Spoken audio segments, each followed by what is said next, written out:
مسیح کے بابرکت اور جلالی نام سے میری طرف سے آپ سب کو سلام۔ آج کا سائنس کا دور آج کے انسان کے لیے بہت متاثر کن ہے۔ دوسری طرف دیکھا جائے تو انسان فطرتی طور پر عابد ہے۔ مطلب یہ کہ انسان کسی کو اپنا معبود مان کر اس کی عبادت کرنا چاہتا ہے۔ سادہ لفظوں میں ہم اس کو مذہب کا نام دیتے ہیں۔ اس طرح مذہب انسان کے عقیدے اور ایمان کی بنیاد ہے۔ غور سے دیکھا جائے تو انسان کو شعور دینے والی دونوں چیزیں یعنی سائنس اور مذہب ایک دوسرے کے خلاف نہیں ہیں بلکہ ایک دوسرے کو ثابت کرتی ہیں۔ آج ہم بات کریں گے سائنس اینڈ ریلیجن کی اور دونوں کو بنیاد بنا کر دیکھیں گے کہ ہماری کائنات کیسے وجود میں آئی۔ آج کی اس ویڈیو کا عنوان ہے بائبل مقدس کے مطابق تخلیق کا پہلا ہفتہ اور کائناتی وجود کا سائنسی نظریہ یعنی big bang theory. Pakistan Adventist seminary and college Farrukhabad سے میں ہوں رفیق مسیح آپ کی خدمت میں خلوص برا سلام۔ امید کرتا ہوں اس ویڈیو میں آپ کائنات کی تخلیق کے بارے میں جان کر مالک کائنات کے فضل کی خوشخبری کے پیغام سے مستفید ہوں گے، کیونکہ کائناتی وجود کا علم چاہے سائنسی علوم کی بنیاد پر ہو یا دینی آگاہی کے ذریعے سے ہو، معرفت اور حکمت کا محور ہمارا خداوند یسوع مسیح ہی ٹھہرتا ہے۔ جیسے لکھا ہے، خدا کے بید یعنی مسیح کو پہچانے جس میں حکمت اور معرفت کے سب خزانے پوشیدہ ہیں۔ کلسیوں کا 2 باب اس کی 2 اور 3 آیت۔ تو آئیے سب سے پہلے دیکھتے ہیں کہ کائنات کی ابتدا بمطابق سائنس یعنی بگ بینگ تھیوری اس سے کیسے پتہ چلتا ہے کہ جو کائنات ہے وہ 13.7 بلین ایئر پہلے کسی دھماکے کا نتیجہ ہے، اور جس دھماکے کے نتیجہ میں مادہ، طاقت یا قوت، خلا اور وقت کا آغاز ہوا۔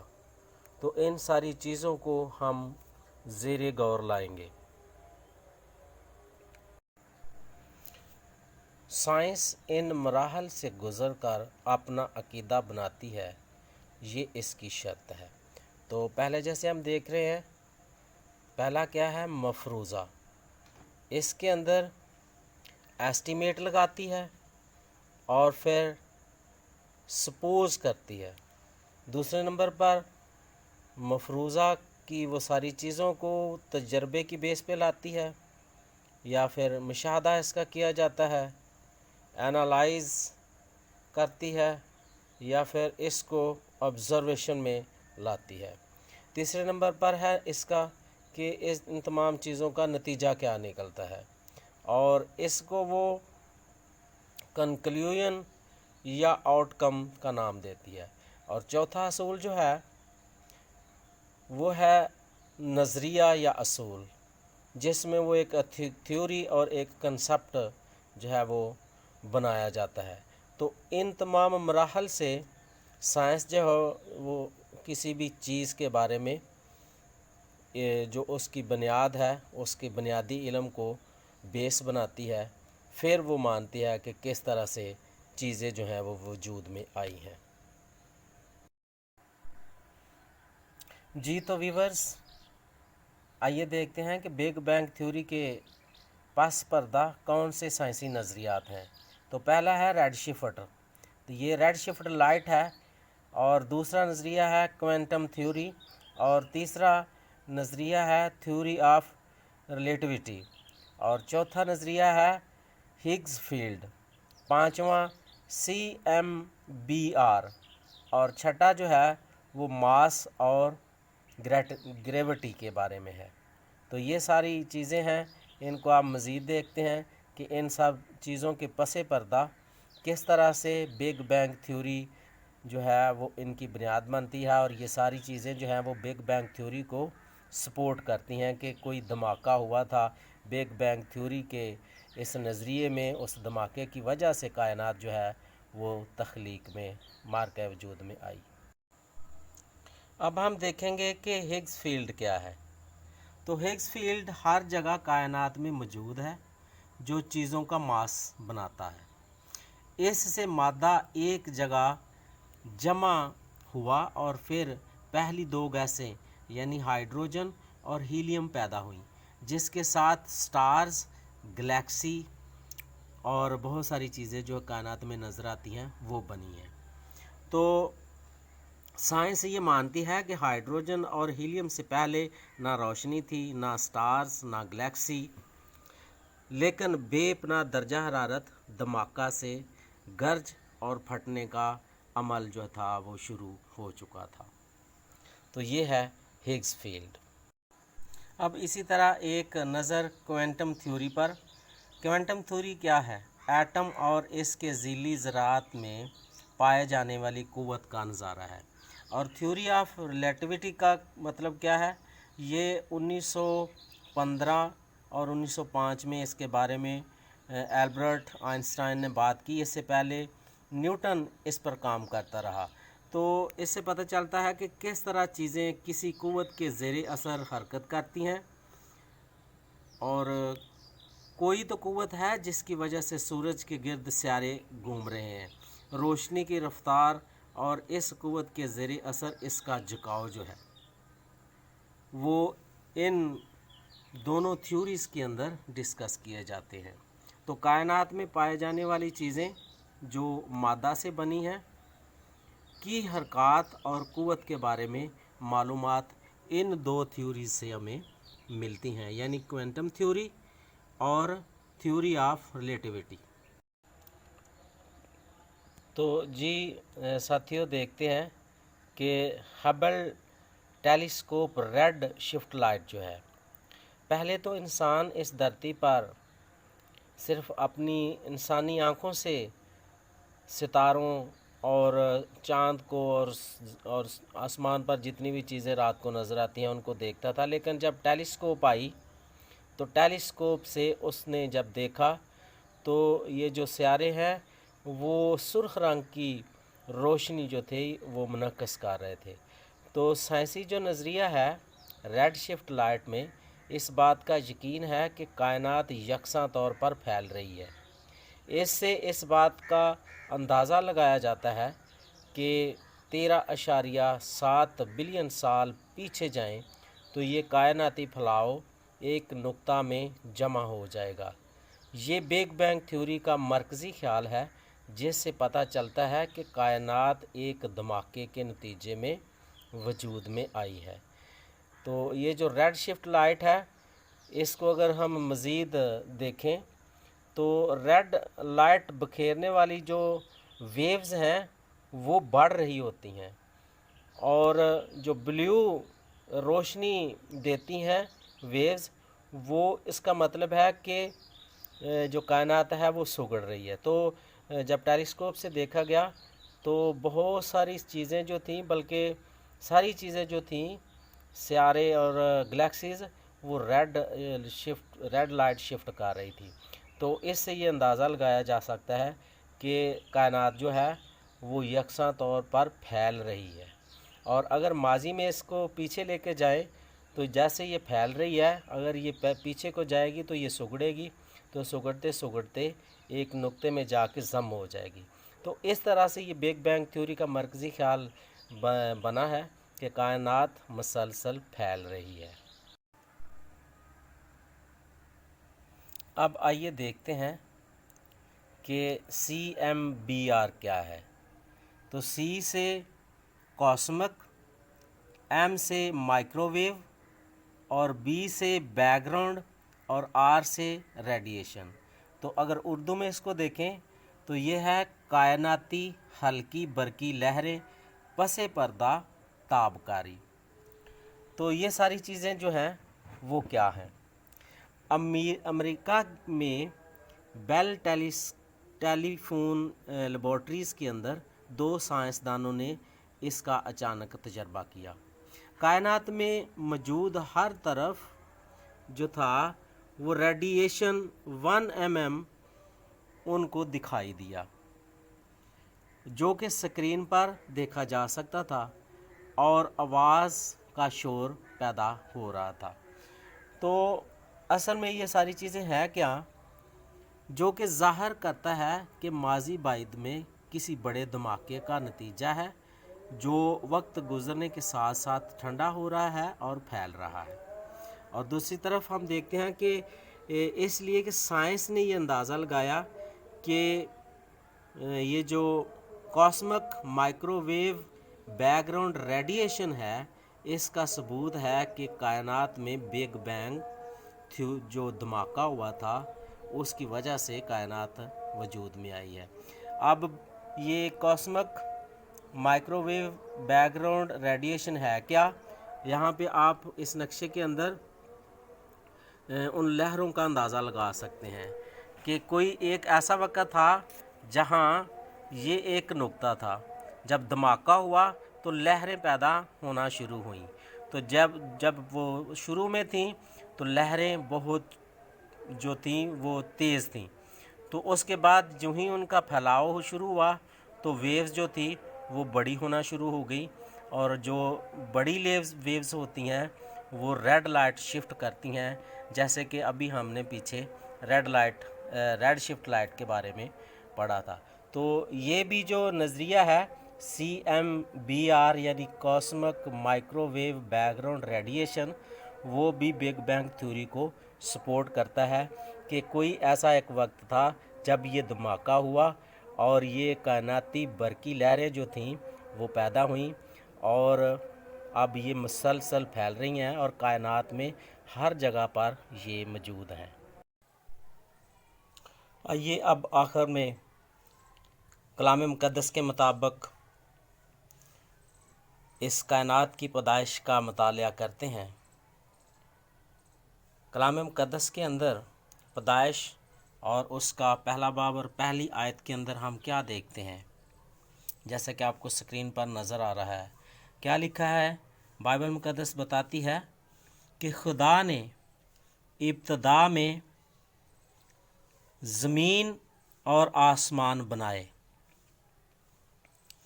اب اس ٹائم لائن کے ساتھ اگر چلیں جہاں پہ آج ہم ہیں، یہاں سے انسان اندازہ لگاتا ہے کہ 13.7 بلین ایئرز پہلے یعنی بیک جائیں تو ایک ابتدا ہوئی تھی جسے ہم بگ بینگ کہتے ہیں، اور بائبل مقدس صاف ہمیں یہاں پہ بتا رہی ہے کہ اس ابتدا کے نقطے سے پہلے کیا تھا، جس کے بارے میں سائنس جو ہے وہ خاموش ہے۔ Science has no knowledge before the big bang. تو اگر بگ بینگ سے پہلے سائنس کو کوئی علم نہیں ہے کہ کیا ہوا تھا، تو آئیے بائبل مقدس میں سے یہ صاف چیزیں نظر آتی ہیں۔ ابتدا ہے تو ابتدا سے پہلے خدا ہے، خدا کا لفظ پہلے آتا ہے اور پھر ابتدا نظر آتی ہے۔ خدا نے ابتدا میں زمین اور آسمان پیدا کیے۔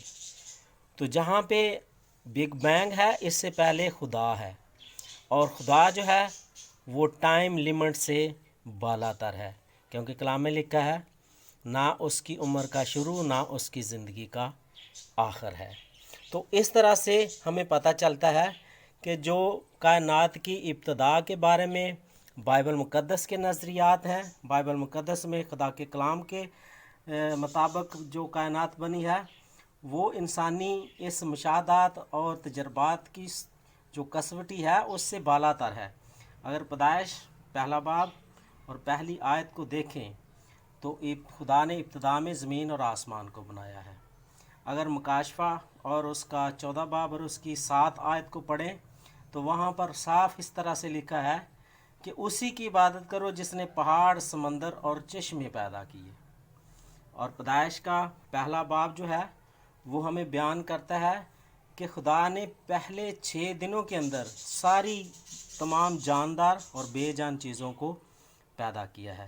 اور اگر ہم یوحنا کی انجیل اور اس کا پہلا باب جو ہے اور اس کی پہلی 3 آیات کا مطالعہ کرتے ہیں تو وہاں پر ہمیں اس طرح سے لکھا ہوا ملتا ہے کہ ابتدا میں کلام تھا اور کلام خدا کے ساتھ تھا اور کلام خدا تھا، یہی ابتدا میں خدا کے ساتھ تھا۔ سب چیزیں اسی کے وسیلے سے پیدا ہوئیں اور جو کچھ پیدا ہوا ہے اس میں سے کوئی چیز بھی اس کے بغیر پیدا نہیں ہوئی ہے۔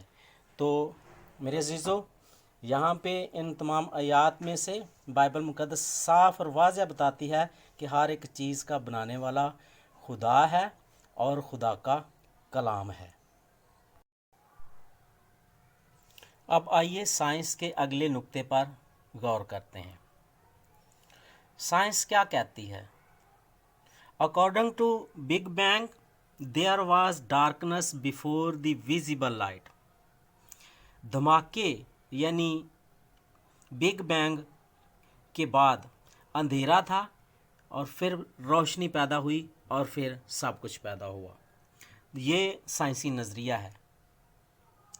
اور اگر کلام مقدس میں پیدائش اس کا پہلا باب اور اس کی دوسری اور تیسری آیت پر غور کریں تو یہ باتیں بائبل مقدس میں سے ثابت ہوتی ہیں۔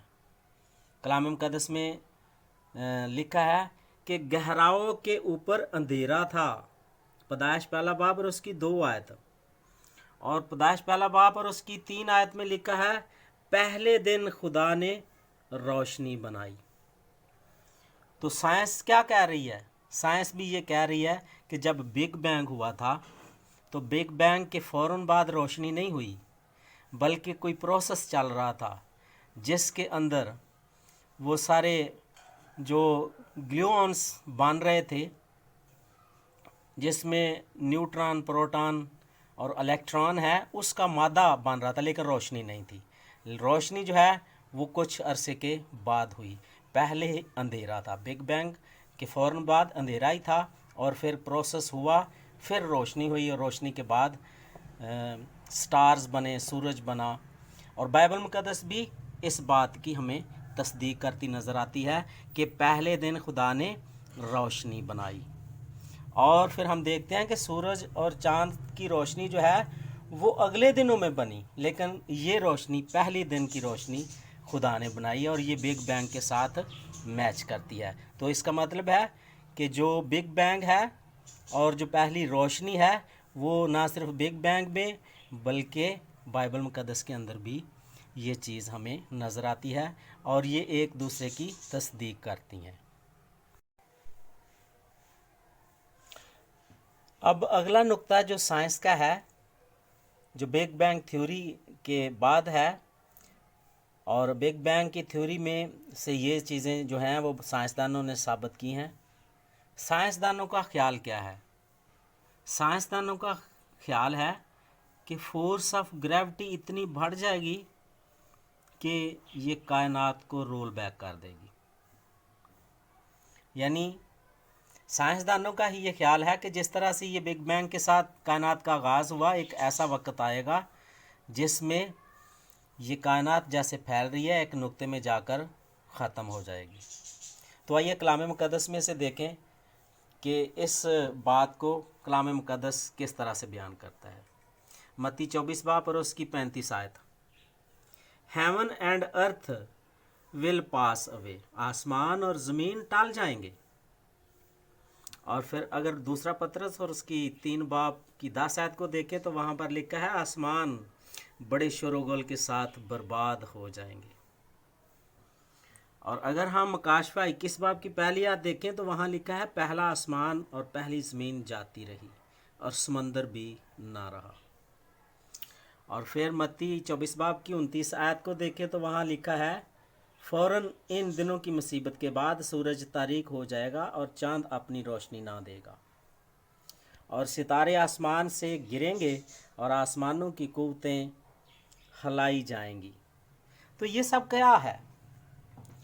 ہمیں صاف نظر آتا ہے کہ کلام مقدس ان تمام سائنسی نظریات کو ثابت کر رہی ہے، اور سائنس کے تمام نظریات جو ہیں وہ بائبل مقدس میں پائے جاتے ہیں، یعنی کہ سائنس اور بائبل جو ہے یہ وہ حکمت ہے، یہ وہ عقل اور دانائی ہے جو انسان کو خدا کی طرف سے ہی ملی ہے، اور یہ دونوں ایک دوسرے کے ساتھ ساتھ چل رہی ہیں۔ تو آئیے عزیزو، آخر میں دیکھتے ہیں کہ ان تمام چیزوں کا جو آج ہم نے ڈسکس کی ہیں ان کا خلاصہ کیا ہے۔ کلام مقدس میں دوسرا کرنتھیوں پہلا باب اور اس کی 22 آیت کو پڑھیں تو لکھا ہے، چنانچہ یہودی نشان چاہتے ہیں اور یونانی حکمت تلاش کرتے ہیں۔ تو اس کا مطلب کیا ہے؟ اس آیت میں کیا چیز بیان کی گئی ہے؟ یہودیوں کے نشان طلب کرنے سے کیا مراد ہے؟ نشان سے مراد ہے کہ وہ خدا کی طرف سے کسی ایسے کام کی نشانی مانگتے ہیں کہ ناممکن کام جو انسانی عقل سوچ سے بالا تر ہو واقع ہو جائے۔ وہ اس خدا کو مانتے تھے جس نے مصریوں کو 10 آفات سے مارا تھا، انہوں نے اس بات کا تجربہ کیا تھا، اور اسی خدا نے بحر کلزم کو 2 حصوں میں تقسیم کیا تھا۔ اب پانی کا 2 حصوں میں تقسیم ہو جانا یہ انسانی عقل سے باہر ہے، کیونکہ پانی تو اپنی سطح ہموار رکھتا ہے، یہ سائنسی قانون ہے، تو کس طرح سے وہ دیوار کی طرح کھڑا ہو گیا؟ یہ انہوں نے دیکھا تھا، اور یہ خدا کر رہا تھا، اور وہ یہ جانتے تھے کہ خدا کر رہا ہے۔ اسی خدا نے ایلیا کے کہنے پر آگ نازل کی تھی، اور آسمان سے آگ کا نازل ہونا یہ بھی انسانی عقل کو حیران کر دیتا ہے۔ تو اس طرح وہ نبیوں سے نشان مانگ رہے تھے کہ خدا کی قدرت کا تجربہ اور مشاہدہ دیکھیں۔ یہ ان کی وہ سائنس تھی جو اس طرح کے نشان کا مشاہدہ کرنے کے بعد یقین کرنا چاہتے تھے جس میں خدا کام کر رہا ہوتا ہے، اور آج کی سائنس نے اسی نشان کو اپنی پرسیپشن کی بنیاد بنایا ہے۔ یونانیوں کی حکمت بھی جو ہے وہ اسی طرح کا تجربہ ہے جو پوری دنیا میں مشہور ہوا ہے۔ تو حاصل کلام کیا ہے میرے عزیزو؟ آج ہم نے بہت ساری چیزوں کو دیکھا۔ خدا کی ذات جو ٹائم اور سپیس سے بالا تر ہے، اسی کی دی ہوئی حکمت سے انسان سائنسی مشاہدات کرتا ہے، مگر خدا کا کلام آج بھی سچا، کھرا اور خالص ہے۔ اسی سے ساری چیزیں پیدا ہوئی ہیں۔ یہ اس کی رحمت ہے اور اس کا فضل ہے کہ وہ علم کے متلاشی کو اپنے کلام سے وہ علم دیتا ہے جو انسانی عقل سے دور ہے۔ اس لیے اسی کی عبادت کرنی چاہیے جو سب چیزوں کو بنانے اور پیدا کرنے والا ہے۔ ہر سائنسدان پر، فقہ پر، ہر انجینئر پر، ہر مکینک پر خدا کی حکمت اور طاقت اور دانائی کے آگے وہ سار تسلیمیں خم کر جائیں گے کہ وہ واحد سچا زندہ خدا ہے جو سب چیزوں کا خالق ہے، اور یہی اس کا فضل ہے۔ آج ہمیں یہ خدا کے فضل کے وسیلہ سے ہی ساری چیزیں جو سائنس نے پیدا کی ہیں، جو حکمت سے بنی ہیں، یہ خدا کی طرف سے ہی ہیں۔ اور بائبل مقدس کے اندر جب ہم غور سے پڑھتے ہیں، دیکھتے ہیں، تو یہ ساری چیزیں خدا سے ہی وابستہ ہیں۔ خدا ہی پیدا کرنے والا ہے۔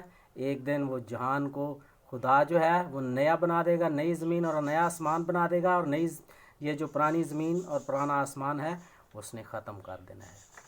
میرے عزیزو، یہ خدا کا فضل ہے۔ چاہے سائنس ہو، چاہے دنیا کی کوئی بھی حکمت ہو، وہ خدا کے سامنے جو ہے وہ تسلیمیں سر خم کرتی ہے۔ خداوند آپ سب کو بڑی برکت دے، آمین۔